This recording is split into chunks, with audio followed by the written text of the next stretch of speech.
Good afternoon everyone. চলে এসেছে আজকের দুপুরের খাবারের থালি নিয়ে। আমার আজকের দুপুরের খাবারে ছিল এক বাটি গরম ভাত, নিচে কয়েক টুকরো শসা।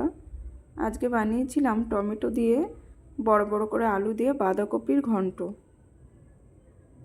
খুবই সিম্পলভাবে বানিয়েছিলাম, জিরে ফোড়ন দিয়ে, কাঁচা লঙ্কা দিয়ে। বাঁধাকপি এমনিতেই যেভাবেই রান্না করো না কেন ভীষণ সুন্দর হয় খেতে। শীতকালের বাঁধাকপিতে অসম্ভব একটা ভালো টেস্ট হয়।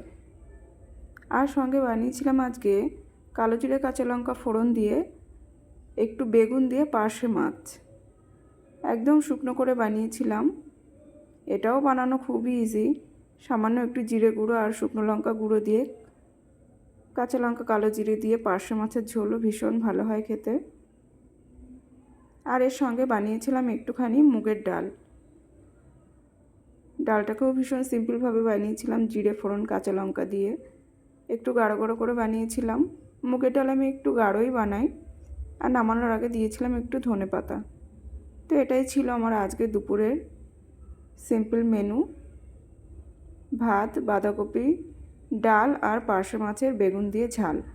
কেমন লাগলো ভিডিওটি আপনাদের কমেন্টে জানাবেন।